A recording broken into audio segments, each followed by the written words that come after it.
In a dark corner of the old castle, where the cold, moldy walls reflected emptiness, a hanged girl named Ariana Grant was found. Ariana Bronte was born into a marriage that was not a witness to love or desire, but rather the result of cold calculations, an instrument of political maneuver.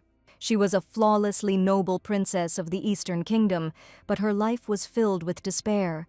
It was all she could afford, a simple affection that was not betrayed, not changed, not destroyed. She dreamed that someone would at least care about her a little, because this world was so cruel to those who could not force themselves to be part of the political mechanism. She was like a shadow in her own home. Her husband was cold and her family did not see her as a person. Every day, Ariana became more and more tired of the loneliness that enveloped her like a thick fog. The man who bowed before her was cold and judgmental, as if he was not interested in her soul or her fate. His cruel words, full of contempt, sounded like a sentence for the girl. When the boy ascends the throne, his imperial palace will become her sanctuary. She reached out to him, trying to believe that he could be the one who could pull her out of the abyss of loneliness, but the more she reached out, the more doubts crept into her heart. Flattering speeches brought her no comfort, although she continued to listen to them, hoping that they would at least warm her a little. Ariana's soul was tormented, and every moment when she felt warmth was like a precious gift that she had been waiting for so long. Like many before her, Ariana agreed to submit, thinking it would lead her to happiness. She became his puppet. Prince Gerald was the one who manipulated her, holding the strings that controlled her destiny. She hurt so many people and paid for it with blood on her hands. They gave the order to capture the traitor who killed His Majesty the Emperor and His Highness the Crown Prince. Ariana could not imagine that she would be betrayed so cruelly, that those whom she considered close and dear would be capable of such actions. She could not comprehend how His Majesty, the one who had promised protection and support, could treat her so coldly and cruelly. A completely new favorite suddenly appeared before her eyes, a girl in an exquisite green dress, like the embodiment of everything that Ariana could only dream of. They kissed right in front of Ariana, oblivious to her presence, their actions so open and bold that it seemed like every gesture was aimed precisely at destroying the last remnants of her hope. She screamed hysterically as her heart, already full of pain and disappointment, could not bear this last drop of humiliation. All her ignorance led her to that prison. Ariana asked her sister what exactly she did wrong. But her sister considered her relative insignificant. She mimicked the girl. She called the very fact of Ariana's birth a mistake, and these words, spoken with icy cruelty, sounded like a sentence, as if Ariana's life was nothing more than an accident. To her, Ariana's blue hair was not just an unusual decoration, but a stigma that repelled people, causing them to avoid her. But the sister did not understand why Ariana suddenly turned out to be needed by the prince. She grabbed the girl by the collar and swung her arms, saying that she shouldn't have been born, that she needed to sit quietly and pretend that she didn't exist. The ghost of the now deceased Ariana watched what was happening from the side. Her family did not love their daughter, and this cold, merciless truth became more and more obvious with each passing day. The girl was sold into marriage as if she were nothing more than a mere commodity to be exchanged for political influence or advantage. Her wonderful blue hair, like the deepest ocean waters, was adorned with a veil, light and transparent, like fog in the early morning. What an ordinary person receives naturally, like air, became for her an elusive luxury that she could never truly enjoy. There was no simple affection for her, and this feeling of emptiness and alienation permeated her entire existence, as if she were invisible. Ariana was so terribly stupid that, despite all her suffering and disappointments, she continued to believe in the illusions that she herself created, hoping for love. The sister said that she was right, and that it was all her fault. The relative, of course, was glad that her sister understood, but it was too late. She hit the blue-haired person on the head. Ariana considered herself a useless creature, Prince Gerald, who gave shelter to such an impudent woman. The girl chose to remain faithful to His Majesty. She decided to take the blame and die. Her sin was that she dared to desire love, although it was unlikely, but still, if she had at least one more chance. Her sister saw a still living body trapped in a noose and wished for her to be reborn as an insect. Then at least there will be some benefit from it. It will become lunch for some animal. She wanted to be given another chance to live life. There was one thing she truly wished for, and that was that no one would ever love her. because she herself no longer wanted to be loved. Ariana wanted to burn all her enemies before her eyes. She will hold everyone accountable for their crimes. She will never repeat this mistake. The vile Countess Ariana, who killed the former emperor, deeply repented of her sins, committing suicide in prison on her birthday, thus closing the case of the murder of the former emperor of the Camellia Empire. It seemed that the continent, exhausted by endless conflicts, was pacified by the establishment of an empire and its vassal commanderies. But between the commanderies surrounding the empire from the east, west, south, and north, a hidden struggle for power raged constantly. A prosperous eastern commandery that keeps even the emperor in check thanks to its abundant resources and military might. A cunning western commander who profited by driving a wedge between the eastern commander and the emperor. The southern district was quietly secluded and seemed to have withdrawn from worldly affairs. The northern district, where the youngest and most handsome marquis in history ruled. The influence of the four great lords rivaled that of the royal family. Among them, the most talked about was a young ruler known for his noble moon-like beauty. His name was Marquis Cyrus. Becoming Marquis of the North at a young age, he harbored a deep grudge against the emperor, who ignored the death of his parents and seemed interested only in the war to subdue the heretics. But in reality, he was quietly gathering his forces and waiting for the right moment. When the third prince, Gerald, conspired with the Western Marquis and seized the throne, Cyrus, Marquis of the North, declared independence for the Northern Territory, heralding the beginning of the Archon Empire. At the same time, he declared war on the Camellia Empire. Starting from the eastern lands, the Camellia Empire, whose attack reached the western lands, was conquered, and the heads of Emperor Gerald and Empress Victoria were hung on the walls of the imperial palace. Their crime was the murder of the former crown prince. This happened 2 years after Ariana was executed on false charges. An iron-blooded marquis with hair as white as moonlight and eyes like rubies, Cyrus, who would later become the emperor of the Arcana Empire, and, thirsting for love but only used, Ariana Bronte, who died unjustly. These two, who went their separate ways in history without ever meeting, by some twist of fate, Ariana returns 12 years before all these events happened, and they meet for the first time. This took place in the western lands, at the residence of the Duke of Bronte. Ariana caught snowflakes from her balcony. She didn't understand why she was alive, since she had been executed, but now she has returned to her youth. Ariana looked at the girls walking under her balcony.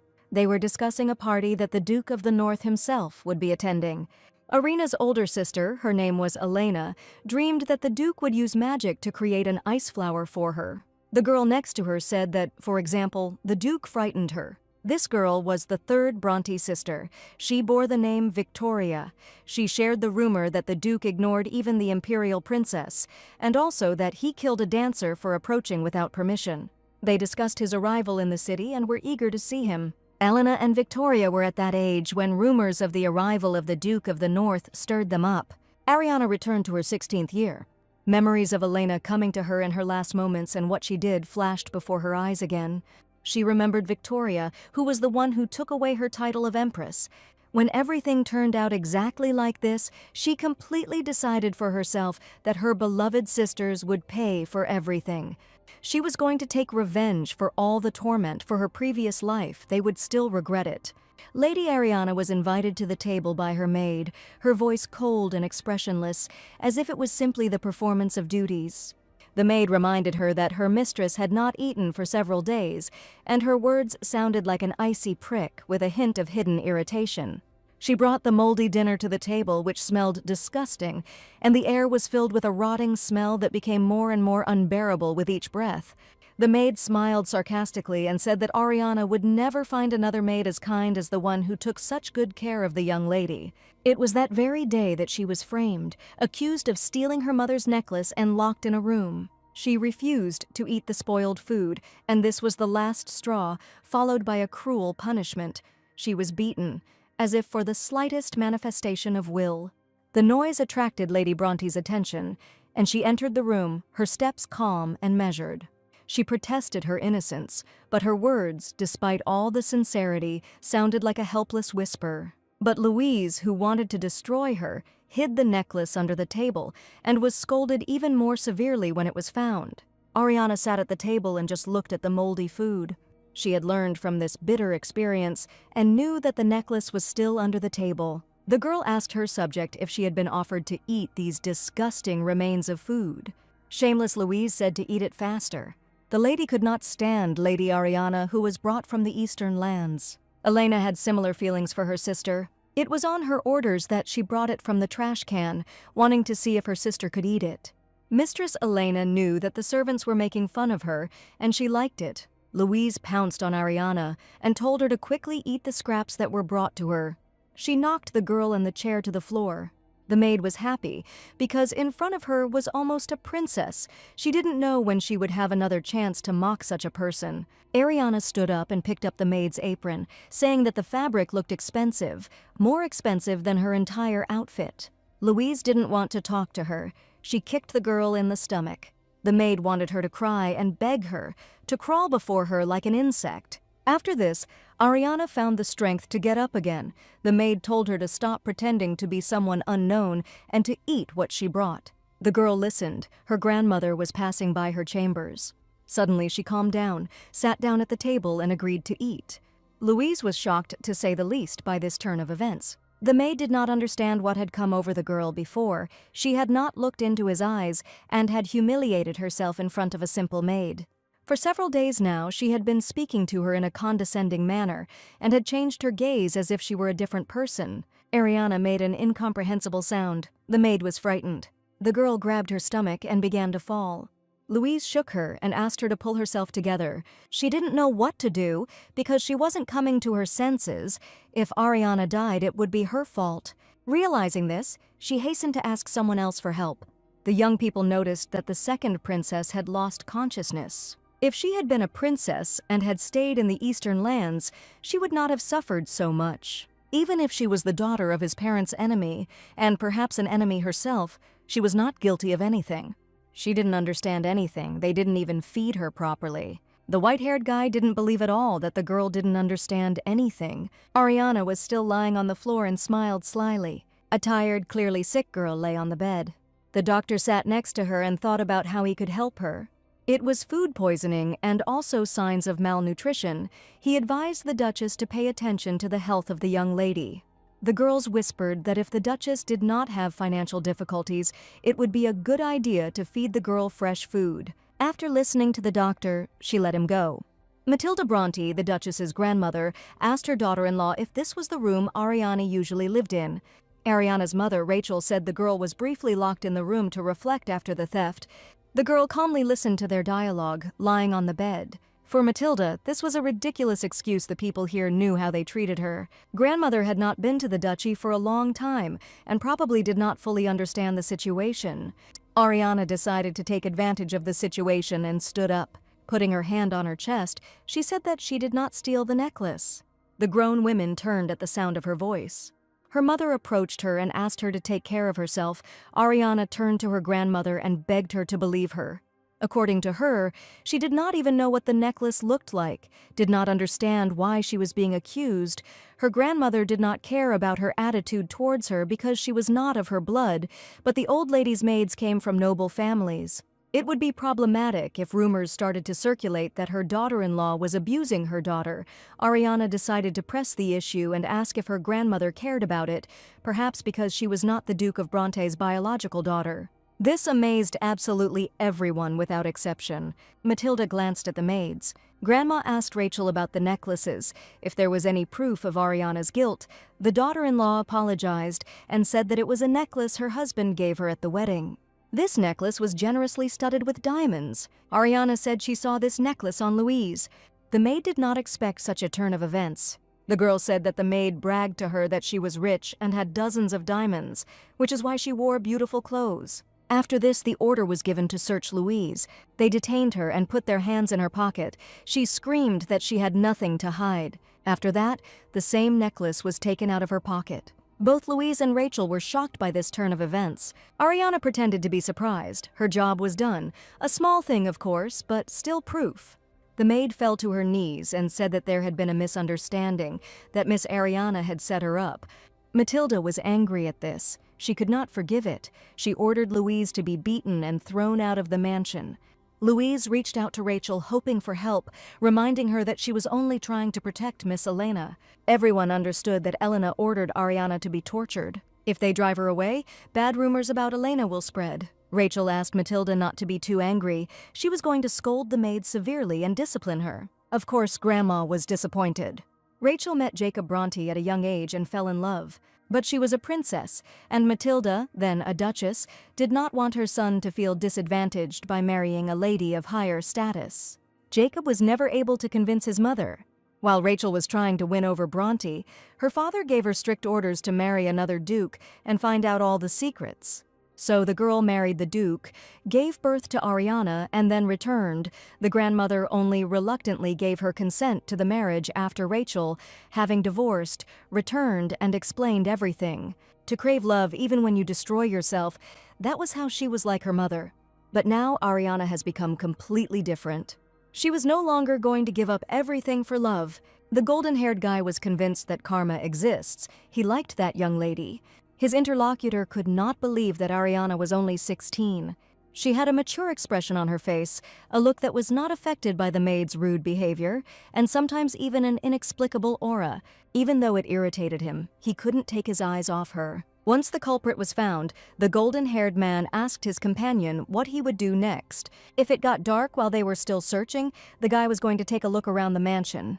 He suspected that what they were looking for was in Rachel Bronte's possession. Ariana knew that when night fell, everyone disappeared from the kitchen. Rachel hated her own daughter terribly because she looked like her unloved ex-husband. She often beat her and didn't feed her properly. Having made her way into the kitchen, she took some food for herself she should have eaten like that in secret before, and she began to wonder why she so stupidly starved herself every time. From now on, she was not going to starve as before, even if secretly, but she would now eat for herself. She opened her mouth and was already bringing the food to him. How someone came into the kitchen and said that the second young lady Bronte was eating strangely. After taking a bite, she turned to face the speaker. Ariana didn't know who it was. It was clearly not a maid. She had never heard that voice. A stranger stood in front of her. She rose from the floor. He snapped his fingers and instantly everything around froze. At that moment, everything fell into place for her. An ice mage who can freeze space with one gesture, eyes as red as blood, skin as white as pearls. There was no doubt that it was the Duke of the North, Cyrus, in front of her, but the question arose as to what he was doing there. Before Ariana ran into Cyrus, she was just entering the kitchen.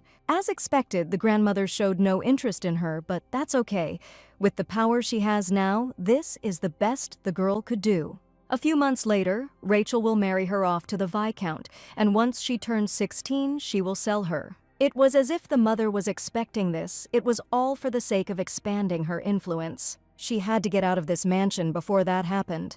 She remembered those terrible days and had no desire to ever return to that life. To do this, she needed the power of the Eastern Duke. Her father, whom she never spoke to, was connected to the East. In her past life, she saw the Eastern Archduke only once at an imperial reception. They didn't speak, but she could read his expression. Her father also absolutely hated her because he was Rachel's daughter. But it was okay. Even such a person could be forced to accept her. The vassal states of the East, West, South, and North surrounded the Camellia Empire under the pretext of it, but even among them there were ranks of power and political struggle. The Western Archduke's sending of his daughter Rachel to the Eastern Archduke was also a form of checks and balances. Because of the Western Archduke, his relationship with the Emperor fell apart, so if she tells the weakness of the Western Archduke to the East, her father will accept her. She did not expect paternal love.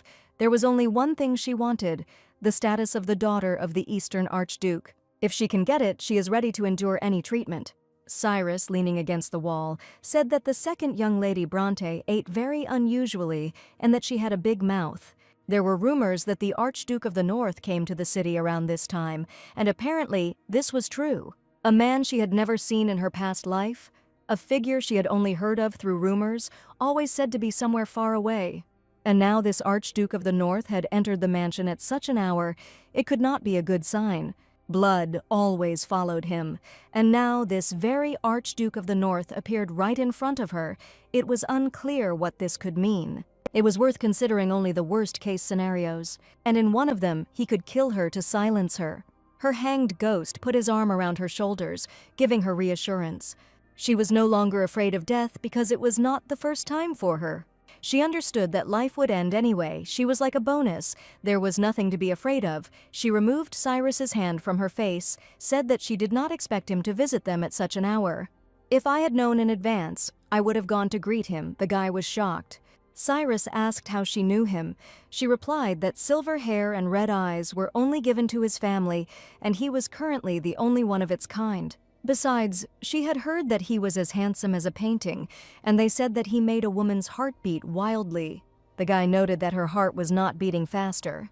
She didn't understand his purpose. She expected him to threaten to kill her if she said she saw him, but now she couldn't understand him at all. Ariana invited me to join her for dinner. The girl asked if he couldn't see how excited she was after finally seeing the Archduke in the flesh, whom she had only heard about in rumors.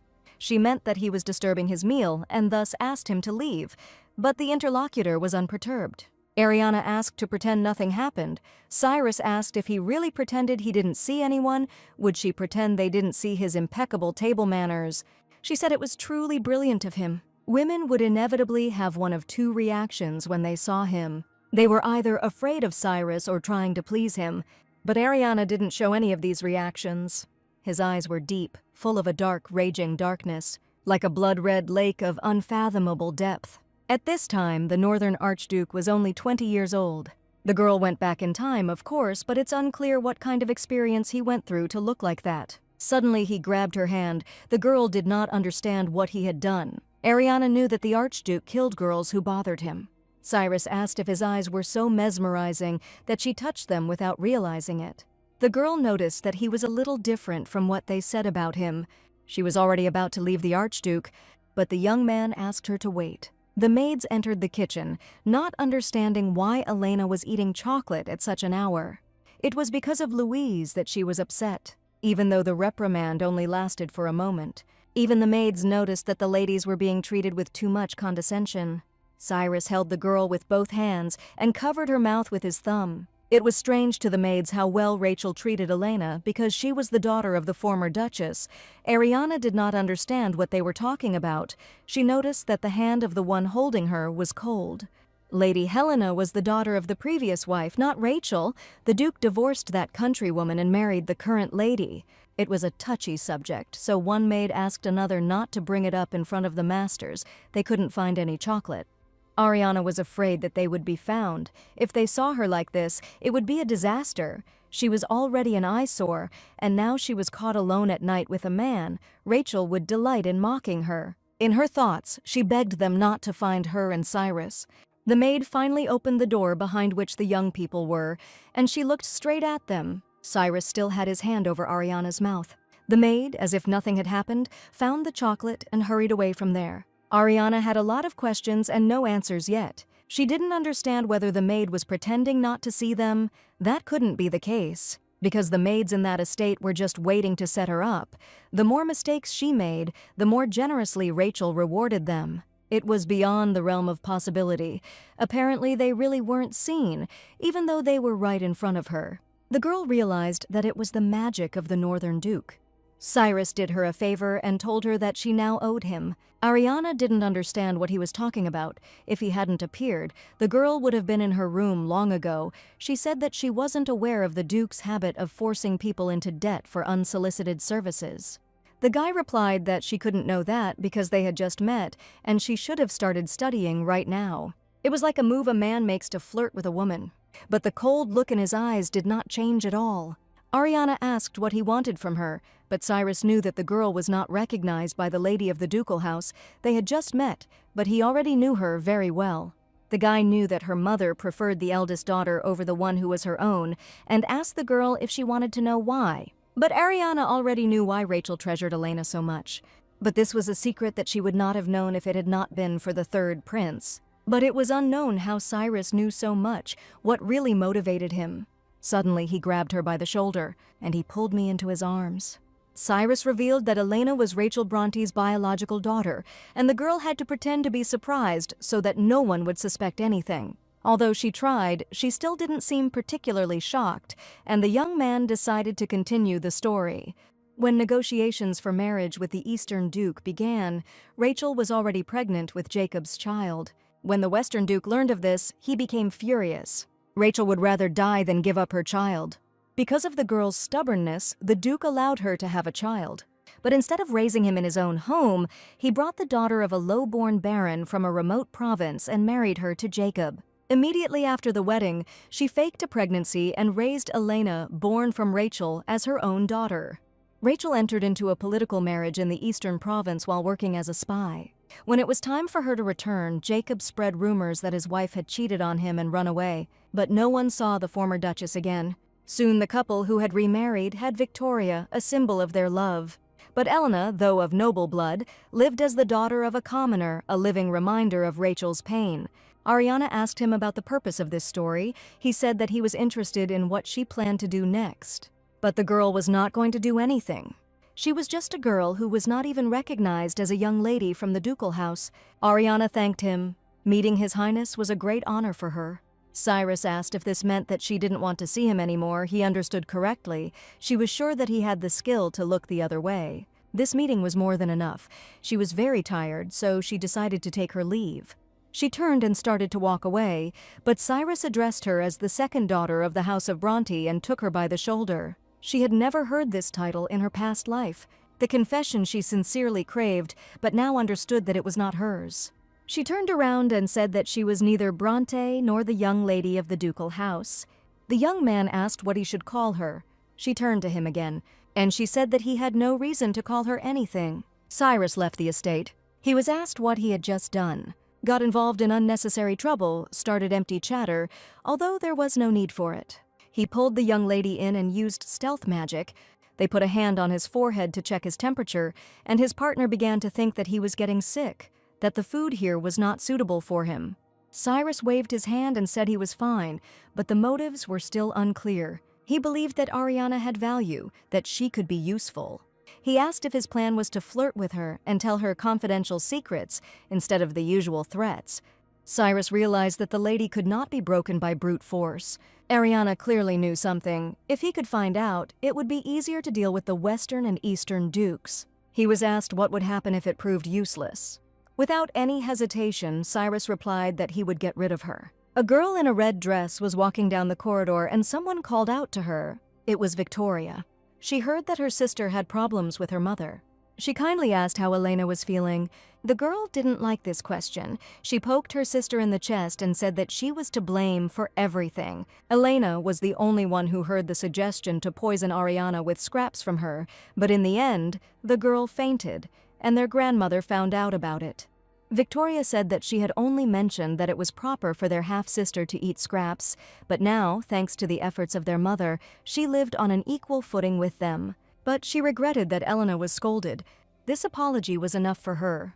Victoria assumed that her sister was uneasy and that Ariana was to blame for everything.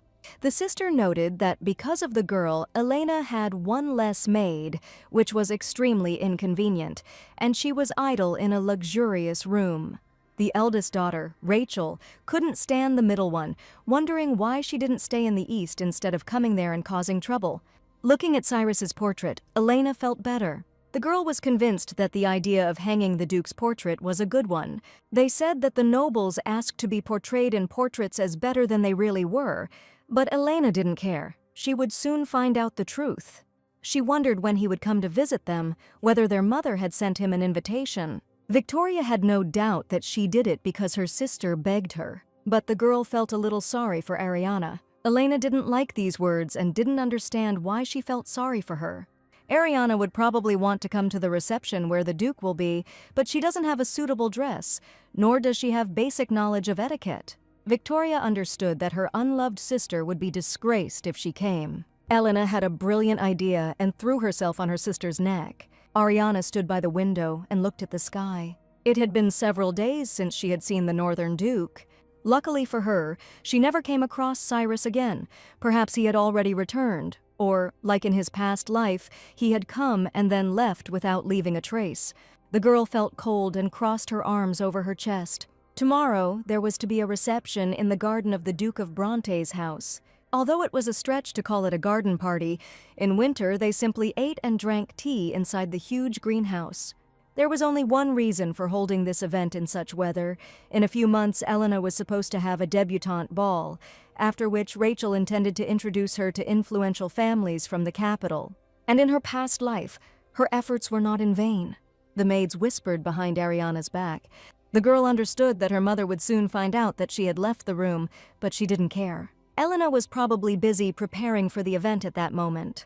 Last time on this day, she was let out of her tiny room for the first time. Ariana was so happy to be free that she wandered around the garden. But suddenly Rachel called out to her, heading towards the heroine with an angry look. Ariana wasn't happy that they had to face each other. Her one and only mother hated her, and the daughter herself despised her relationship with her. Rachel walked up to her and punched her in the face. The mother recalled that she had been told not to go outside without permission, but this time she refused to tolerate it. Ever since Ariana had returned, there had been only one question that had been bothering her, and she wanted to ask her face to face. The daughter asked if she really needed permission just to look at her. She asked if her father's eyes were the reason Rachel hated her. Was it really enough that she resembled the man she hated to deserve her hatred?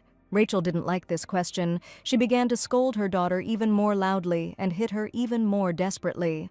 The mother said that she should be thanked for the very fact of birth, because she did not want to give life to something like this. Rachel was forced to leave Elena to give birth to Ariana, and she was burning with hatred. The woman said that both her daughter and her father, who was the Duke of the West, were disgusting. She imagined what would have happened if she hadn't listened to him then. Her father wrote to her that Ariana needed to be brought in, raised, and married off. That is, to do the same as they did with Rachel herself. The mother felt sick just looking at her. She was about to swing again, but was stopped.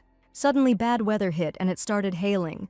Mother Covered told Ariana to stay under the hail, not to leave until she gave permission, so she thought about her behavior.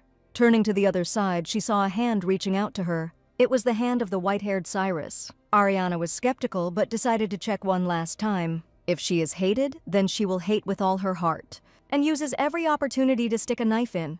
The girl asked the guy who arrived if he had control over the bad weather. To him it was a trivial spell. He noted that he had again shown the lady a favor. Cyrus asked her why she was provoking her mother. Ariana replied that she was only asking about things that were bothering her. The girl did not know that his lordship was there, otherwise she would have greeted him properly, but the guy did not like greetings. He could break all the ladies' hearts if he slept in a tree and froze to death. He asked if she would be sad about that outcome. The girl said that she would cry every night, but in reality, as Cyrus noted, she would have fun. Ariana noted his insight and said she was going to leave. Cyrus asked her to stop, but he could not name her or her status. The girl didn't quite understand, but then she remembered their previous conversation. She thought that the all-powerful Duke took everything literally. Cyrus wanted to give her advice, but she persistently refused. The girl asked his lordship to call her Ariana. Cyrus smiled back. The girl was surprised that he was capable of such emotion and asked him for advice. Cyrus advised Ariana to learn to hide that look. Thirsting for murder in such a fragile body will only hasten her end. But Ariana noted that the same thing could be read in his lordship's eyes. But unlike her, he was strong. The girl envied this. If she were also strong, she would not have to hide her feelings. The guy asked what feelings were being discussed. But Ariana doubted that such a busy man would have time to understand this. She hoped that Cyrus would finish his business sooner. He asked if the girl wanted him to finish everything and disappear so as not to bother her. The girl, putting her hand on her chest, answered this in the negative. After a while, he was already walking alone. They noticed the incredible appearance of the girl in the dress. She didn't look like a 16-year-old either in appearance or in behavior. There was clear doubt that Rachel had taught her imperial etiquette. Whatever one may say, the Duke helped her again. Cyrus admitted that he was doing her a favor so that it would be easier for him to use her later. Ariana looked at her reflection and wondered if she had been walking around with that expression on her face. She instantly changed her face and realized that she needed to be more careful. She felt uneasy knowing that the Northern Duke had seen right through her, and she knew from the start that things would not go according to plan in her second life. Her actions will change a lot in the future, but she will adapt.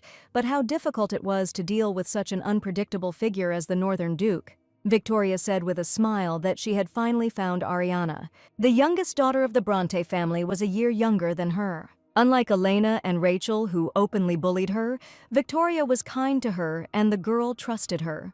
Ariana didn't understand why it took her so long to figure out who was egging Elena on from the shadows. Victoria knew how to use her charm. With its help, she captivated Gerald and became Empress. Then the naive Ariana followed the path she had laid out for her, to the path of destruction. Victoria leaned into her ear and asked if her sister was okay. Perhaps the most difficult obstacle in Ariana's path will be Victoria. Cetra noticed that the girl looked different. Ariana was worried that she wasn't being calm enough. She was still young and needed to act age-appropriately. The girl said that she thought that if she acted more maturely, her mother would love her. Victoria hugged her sister and said that everyone already loved her. The sister said that the more the parents loved the child, the stricter they treated him. It turns out that the parents had high hopes for Ariana. Victoria was so easily distracted, you could tell she was a child. Indeed, she understood that her sister had not yet matured. Before Victoria grew up, she planned to rip off that cute mask. She had a chance. She handed Ariana something in a mug and told her to drink it, her gaze cold and somewhat mocking, as if there was more than just concern hidden in this gesture. The girl noticed that the cup was hot. Her fingers involuntarily touched the edge, feeling the heat that instantly ran across her skin. Victoria said that she shouldn't drink tea like that because she was almost an adult. She needed to learn the rules of tea etiquette, and her voice sounded with a hint of disdain, as if she wasn't just giving advice, but trying to point out shortcomings. The girl pointed to the saucer and asked why she thought it was there. She described how when the tea was hot, it was poured into a saucer and drunk with a loud slurp, and there was a hint of mockery in her voice, as if she enjoyed the fact that she could teach Ariana something so basic. Moreover, the louder the slurping, the more respect for the hosts, she said with a hint of importance in her voice. Ariana thanked her, even though she knew Victoria was trying her best to make her look like an idiot. In her past life, the girl didn't know this, and it all ended very badly, but this time, everything will be different. Ariana wouldn't let her trample on her so easily. She couldn't wait for tomorrow's reception. The girl slept, clutching the blanket. She was breathing very heavily. She dreamed of her past life, how women looked at her and discussed her dress. Everyone called her a complete problem. She, not her parents, was to blame for this dress. She drank tea from a saucer as her sister had taught her, which was a disgrace. Rachel apologized for her behavior, citing her background and the fact that the girl seemed to reject all teachers. Everyone sympathized with the lady, but Ariana tried to prove in her dream that she followed what she was taught. And it was all for love. No one could have thought that the girl was a noble lady. Victoria, who had taught her everything, was now saying that Ariana needed to behave a little more restrained. On any other day, she seemed not to notice. The girl woke up from these nightmarish memories in her sleep. On this piercingly cold day, memories of the past enveloped her. Back then, before her rebirth, Elena and Victoria tricked her into dressing up as a village simpleton, and she could only cry, becoming a laughingstock, a kind of problematic aristocrat. Now she was shocked by her stupidity. If no one supported her, she would act on her own. She was going to tell the person who would come to the reception about her situation. Juliana was the emperor's cousin, the most influential lady in the capital's high society. She was the step that would allow the girl to escape from that mansion. Her actions that day were to change the future. What lay ahead was no longer a death from the past. Ariana had to take advantage of this opportunity. Many carriages were approaching the estate. Rachel was desperately trying to arrange the fate of her daughters, to establish connections. Once Cyrus shows up at the reception, the faces of everyone present will be truly unforgettable. The guy understood that his appearance would be entertainment for his partner. It must have been nice to sacrifice ourselves for each other. The partner saw how the first daughter's maids carried a whole mountain of things to the second. The guy suggested that Cyrus take a look at it. He could help. But he didn't want to play the role of a nanny. The girl looked at the dress and told the maid that she was free. Cyrus looked at this and understood that the lady could cope without him. Many noble people have already arrived, Juliana among them. Rachel and her daughters approached her to say hello. The girl noted that she had not seen Bronte's second daughter, and her mother said that Ariana was not feeling well. Elena said that her sister would come soon. The mother broke out in a cold sweat and aggressively reminded him that Ariana was feeling unwell. A second later, the door swung open and the second daughter appeared. She didn't look like what her sisters had planned for her. Rachel started to get really angry. She didn't understand what she was doing there, especially in that form. She tried to show feigned concern and asked why her daughter had come if she said she was sick. Ariana apologized for being late and said that no one had told her what time the appointment started. Victoria didn't understand what her sister was wearing and what happened to that ridiculous hairstyle and absurd dress that Elena had prepared. Victoria was going to send her sister back. Elena hoped that being with her miserable sister would make her more attractive. Ariana pointedly called her mistress. Everyone was shocked by this. They were even more outraged that the first daughter was not against such treatment. They put a hand on the girl's shoulder and asked how she was feeling and where she got the dress. Ariana was hungry because she hadn't eaten properly, but she wasn't sick and she wore her only dress. The girl didn't think this dress was fancy enough, but the maids literally forced her to come there. Everyone saw the new bruises on her arms, which meant that there really wasn't a drop of the Duke of Bronte's blood in her, and the reason for such treatment became clear. But Victoria came into play. She asked Ariana if she enjoyed embarrassing her mother by lying. The girl immediately moved away as if she was about to be hit, said that she remembered her situation, and apologized. The family to which she was bound by blood was powerless. Now that the guests have seen her injuries, any attempt to justify herself will only spur gossip in high society. For them, the truth behind it all is much less interesting than the feud between the sisters of the Bronte house. She didn't care about her reputation compared to the shame and humiliation she had experienced in her past life. Becoming the subject of high society gossip was nothing. The noble ladies asked Ariana's family to stop. They could no longer watch her being tortured. The girl's stomach growled loudly and attracted the attention of those around her. She told them that she had not eaten anything for several days. The ladies asked her to come to them and handed her cookies. Elena was very angry, literally beside herself. She didn't understand why high society girls were so polite to her unloved sister. Elena wanted this evening to be her triumph. Victoria looked at this and understood that everything should be different. Their plan was to make Ariana look like a fool and have those around her laugh at her. One of the girls offered her second daughter some warm tea. Victoria remembered the previous evening and what she had taught her.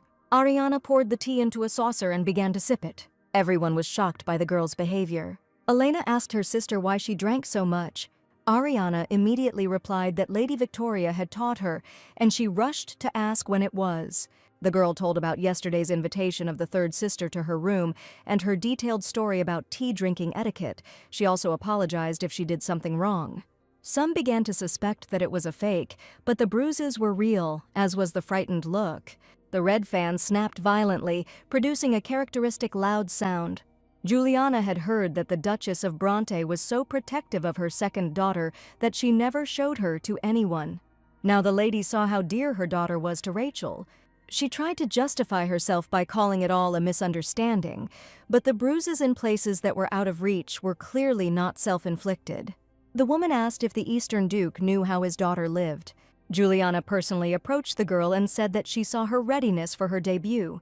The woman smiled warmly as she looked at her.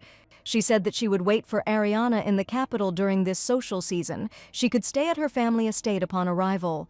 The reception ended on a miserable note. Of course, beatings followed for her actions, and the girl was locked in the basement of the East Tower. But for her, it no longer mattered. Because Rachel was now trapped, the Duchess had no choice but to take her to that social season. Otherwise, if she refused, the whole world would talk about it. If her reputation could be so easily ruined, Ariana wondered why she had tried so hard to restrain herself. I wondered if love was worth the effort. The first daughter cried at the slightest remark from her mother, but the second did not shed a tear even in the darkness. Ariana turned around and said that there was no place the Northern Duke could not penetrate. No one dared to stand in his way. He walked up to the grate and shone his lamp, but Ariana did not look at him. He hung up the lantern. Everyone knew the girl as Rachel Bronte's own daughter. He didn't understand why she so desperately wanted to get rid of her. Every family, according to Ariana, had its weaknesses. They just had that kind of relationship. The guy crouched down to be closer to her. I asked her if she really thought so. Cyrus wondered if Ariana realized how amazing she was, but if she could spark interest in someone who had no interest in anything, that was enough for her. The young man asked if her words meant that he had nothing to worry about. Ariana was careful with him and even found him annoying. He couldn't remember another woman who treated him like that. He was looking forward to her reaction to new attempts to annoy him. Cyrus asked if the Eastern Duke knew how his daughter had been treated. Ariana assumed so, but even if not, it didn't matter. The event that had taken place had spread throughout high society, so he would not be able to ignore her when she paid him a visit. The Duke will not want it to be said that he abandoned his daughter who was being abused. Cyrus said the girl thought too much for her small head, but his head was no bigger. The young man thought she meant that he was not capable of thinking as well as the girl. Ariana laughed out loud. He said things that were too funny for her liking. Cyrus was shocked by the girl's ability to laugh. He took her face and asked if she could cry. After all, he really wanted to see her tears. The girl looked at him with tired eyes. After a while, she said that she could cry if the young man needed it. The dialogue was truly Tarantino-like. Ariana asked what Cyrus wanted to get from the Bronte estate, but the guy refused to answer, although he himself asked her an endless number of questions. Cyrus said that the girl should have realized that in her position she was obliged to answer. Ariana wondered if she was like the one who was afraid of his sword, but a woman like her would not be afraid of his sword.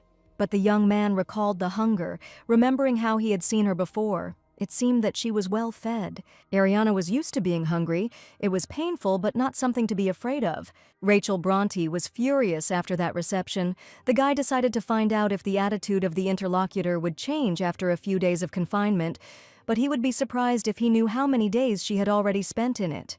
There were still things that surprised the Duke. He looked forward to it, his eyes shining with determination and anticipation, as if every moment, every second of waiting was bringing him closer to what he had been planning for so long. The boy quickly walked away, his steps sounding determined and confident, as if he knew that there was nothing more worth lingering about in this place for him. He irritated the heroine very much.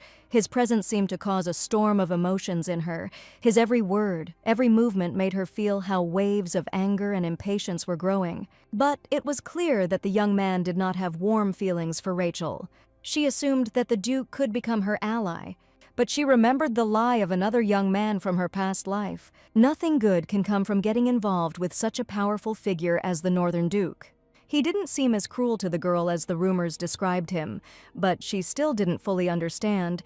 He wasn't the kind of person who could be easily dealt with. Like Victoria and Elena, there was no chance that he would act according to her will. She had no allies. She could be betrayed at any moment. She had to go this way alone. The Duke stood on top of one of the towers. Cyrus understood that the girl was going to escape from there in the near future. No matter how he looked at her, she did not have the manners of a young lady locked in a house and deprived of a normal education. She had the dignity of a woman sitting on the highest throne of the imperial palace. Ariana was the link between the Eastern and Western Dukes. The Northern Duke was curious about why they needed her, what role they wanted to assign her, but from his observations, the Western Duke was absolutely not interested. And her own mother openly hated her. It seems like she was just used blindly, without any explanation. Although the girl had no intention of meekly allowing herself to be used. In that case, her ultimate goal was unclear. That murderous look, that hatred in her eyes that she could not hide.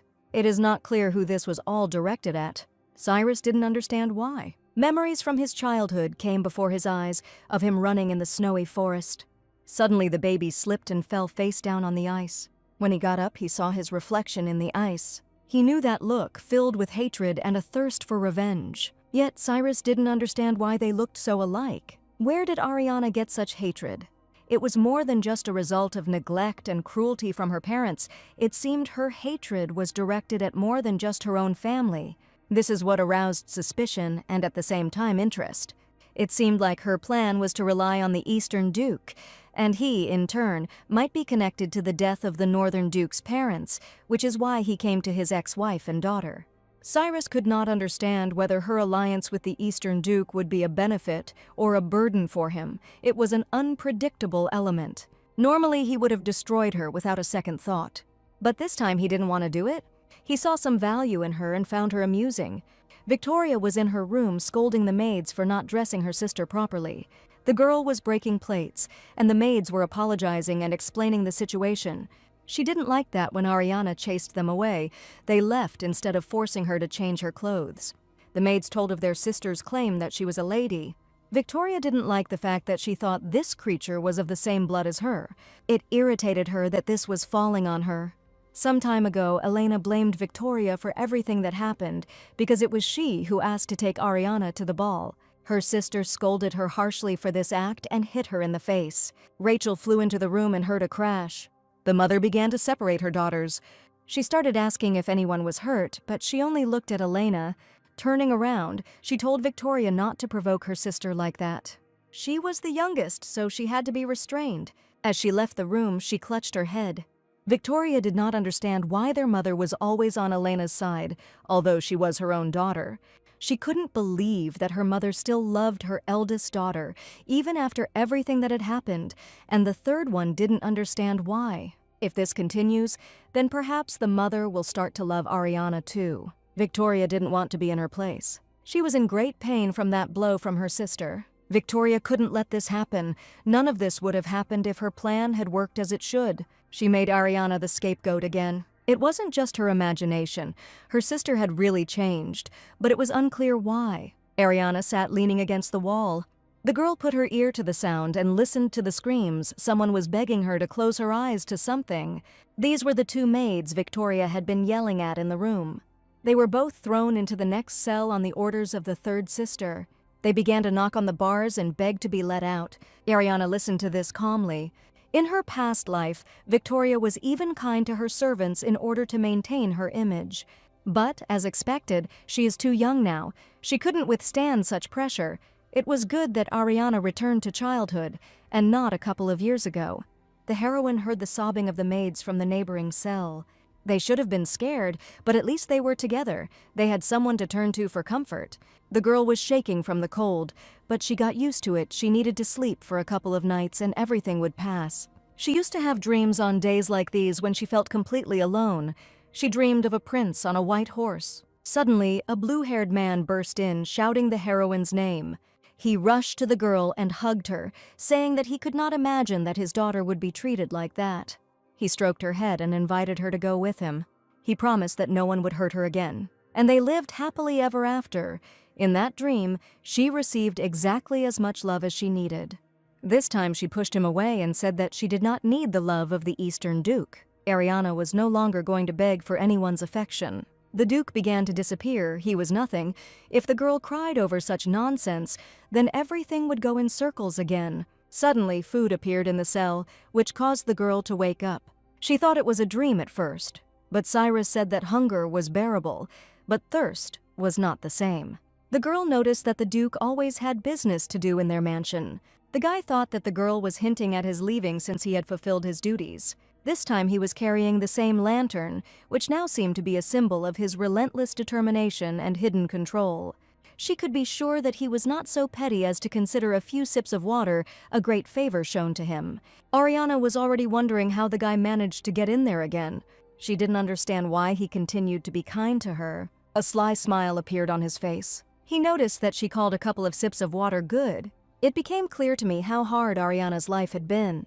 The girl was pleased that her pain and her miserable existence were understood. The villain from her past life appeared before her eyes, asking if she would give in again. Will give everything again. Just hearing empty words that anyone could say will again allow himself to be captivated by fake feelings.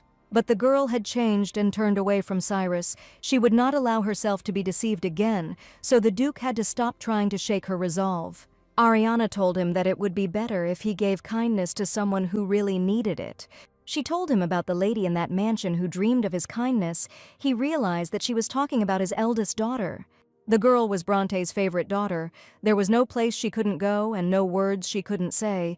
Elena could be useful to him. Cyrus could find out where she got his portrait from, but it was unclear why she needed to find out. His answer was short. He wanted to kill. Kill the artist who painted it, kill the one who sold it, kill the one who bought it, kill the one who admired it. Ariana just listened to this list. It was clear that the rumors about his cruelty were not lies. He didn't say this because he knew that Ariana had gotten the portrait on behalf of her sister Cyrus, asked why she had fallen silent, and had disowned it with her taciturnity. They said that the Duke was also not talkative. The guy asked again if the girl wanted him to shut up and get out. She didn't even know how to respond when such a clever Duke twisted everything. And if he didn't twist anything, he asked whether everything the girl said could then be taken literally, including the fact that the hearts of all the women looking at him beat faster. Ariana answered positively. He poked her in the chest with his finger and asked if her heart was beating faster too, his gaze penetrating, his gesture unexpectedly bold. The lantern fell, its light instantly extinguished, and the darkness in the room became even denser, as if the atmosphere itself reacted to what was happening, emphasizing that strange, ominous silence. The young people looked at each other, their gazes meeting in tense silence, full of unspoken questions and feelings, as if each of them was trying to understand what was hidden behind the other's face. A scream echoed through the vast hall, filling the air, cutting through the silence like a painful reminder that all was not as it should have been. Jacob asked if his wife was in her right mind to say that what happened in the garden was nonsense, and his voice trembled with bewilderment and confusion, because for him what happened was much more serious. It wasn't something that could just be forgotten. This child was the daughter of a princess and a duke, and there were even nobles from the capital at that party. Jacob didn't understand how he would be able to show his face to the public now. Rachel was very angry. Ariana was a completely different person at that party. If you think about it, she acted strange for a few days. One way or another, she couldn't leave it like that. She had to break her daughter's will again. She didn't want to take her with her during the season under any circumstances. The scandal needed to be buried. Ariana was too young, but her mother decided to simply make up a suitable story. Rachel asked Jacob not to worry, the problem with his daughter should be resolved soon. If Ariana behaved properly, her mother was going to give her to a decent family. But now she wanted her daughter to pay for her insolence, as if she had brought all this upon herself. In Cyrus's opinion, when the girl said that her heart was beating, it would have been nice to show the appropriate expression on her face, but she had not been raised as a noble lady, so she simply did not know how to do it. But her heart was beating because if it hadn't, the guy had interrupted and suggested she would be dead. The girl turned around with a smile, glad that he knew it. Cyrus was a little stunned by her smile, his gaze frozen on her face as if this unexpected spark of tenderness and sincerity had shaken him so much that he couldn't immediately realize that she wasn't just smiling, but giving him a moment. He said that sometimes a man would take a sword and cut off his own ear just to see a woman smile, and his words were full of insolence and black humor. But no one knew if Cyrus would have done so, because his words, full of determination and dark mystery, sounded like a challenge to himself. But the guy could say with confidence that her smile would become her weapon. The girl latched onto the word weapon, and the word spoken with such confident ease stuck in her head as if it had become a symbol of what she had to master in order to survive in this cruel world. If Ariana learns to control and manage her smile, she might be able to conquer the world. The girl compared it to the boy, feeling his words echo in her mind, as if she finally saw him as more than just a cruel and domineering man. He was pleased that the lady was quick to grasp the matter, and a slight admiration flashed in his eyes, as if he suddenly realized that this girl, despite her naivety or despair, possessed intelligence and intuition. But the Duke did not yet have the whole world, and this thought, like an icy veil, covered him, forcing him to think that even all his power, all his strength could not give him what he was truly looking for. He ran his hand over the lower part of the heroine's face, his touch unexpectedly soft, almost gentle, as if he wanted to remember her face, to capture the moment before leaving. Ariana exhaled. The Duke left again without saying a word, and at that moment her body finally relaxed, as if all the tension that had built up over that short but turbulent moment had finally released its power. Or perhaps he became invisible again, like he did in the kitchen. The girl glanced at the food that had been brought. She knew Cyrus wouldn't be kind without a reason. Therefore he wanted something from her. She threw the tray of food and water down because no matter what he wanted, it wouldn't make her feel better. She had no intention of leading him to such a cheap reception. Cyrus stood behind him and watched all this. No matter how accustomed the girl was to confinement, being locked in a room was not the same as being locked in a prison, and to remain so calm without drinking a drop of water was beyond the realm of possibility. This time Cyrus definitely left. He moved into a wooded area. The subjects fell to their knees when they saw their duke. These two were the captain of the Black Knights of the Northern Lands, Lewis, and the deputy captain, Noah. The Lord asked if they all confirmed that the nobles from the capital had left the western lands in a hurry in the morning, and the few who remained showed no desire to meet with the western duke. Considering that the duke himself showed no interest in this party, it seems that it was indeed arranged as a preparation for the debut ball of the first daughter. Sir Isaac said he was bored, spending his days drinking in the pit, but Cyrus said there was no need to report to him about the fool's doings. The young men looked at his back questioningly, their gazes full of bewilderment and slight confusion, as if each of them was trying to understand what was driving this man. The Duke was asked whether he was returning north, and the question hung in the air like an unsolved riddle that seemed impossible to answer with certainty. But Cyrus replied that as long as they stayed there, his voice sounded confident and calm, as if he had long ago decided for himself that there would be no changes at this stage. They asked if it was connected with the second Bronte daughter, and the question hung in the air, full of hidden meaning, as if this moment were a key that could unlock something more. The Duke wondered who had told them this, and his gaze, cold and penetrating, pierced the room, as if he were looking not only for the source of the information, but also for the reasons behind these words. Isaac had just told them about this, and Noah had blurted out that they would soon have a duchess. He didn't like the slap on the back of the head, but the Duke himself began to boil with anger. Noah said he deserved to die for his chatter. Lewis said there was no point in staining the sword with the blood of an empty-headed partner. Cyrus was asked about his future plans. Since they had come so far, they couldn't return empty-handed, so they decided to stay another week. Ariana was released from the dungeon, and as the heavy doors of the castle closed behind her, she felt the cold air wrap around her face, as if she was finally leaving not only the dark walls, but all the pain that connected her to this place. After the pitch darkness, the daylight blinded her, and she froze for a moment, feeling the bright rays tearing at her perception, as if the whole world had suddenly become too real and too bright for her exhausted eyes. 3 or 4 days passed. The girl expected that she would not be kept locked up for long. In front of the second daughter stood that same beautiful Victoria. The white-haired girl reminded her of what her sister had gone through. Ariana decided to play the poor girl and blamed herself for the difficult situation of her hated relatives, but Victoria said that they had no problems.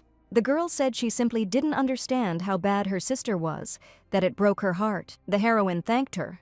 Victoria volunteered to take her to the place where the girl would now stay. The next day the tailor was supposed to come since Ariana was going to the capital. She needed a beautiful dress. And the day after tomorrow they will have to choose jewelry. Because the lady didn't have any at all, it was worth buying more. Ariana thought they would ignore her for a while, but instead they were so polite. It was clear that they were up to something. She had to be careful. Because of her actions, the future had changed again. Victoria was worried that her sister did not look happy. I assumed she didn't like the dresses or jewelry, but Ariana was pleased. The girl was simply hungry and tormented by thirst. Victoria advised her to go home quickly and ask for food to be brought to her. Ariana said she was the only one she had. Victoria played along and said that Ariana was also her only one. The girl entered the room and closed the door behind her. She thought she would be sent back to that tiny attic room where she had lived before. Apparently, no one had been looking after the room all the time. Even the decorations that they were going to dress her with for the ball were still there.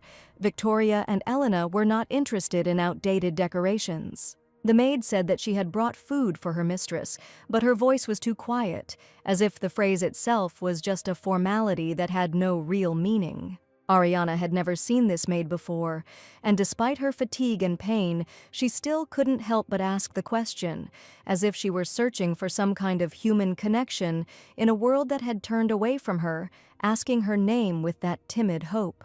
The girl's name was Rosalind, and the name heard in the empty, lifeless room was like a breath of fresh air for Ariana. She had violet eyes like deep, mysterious lakes in which one could drown, and a gentle smile that seemed both sincere and secretive. And what will happen next we will find out very soon.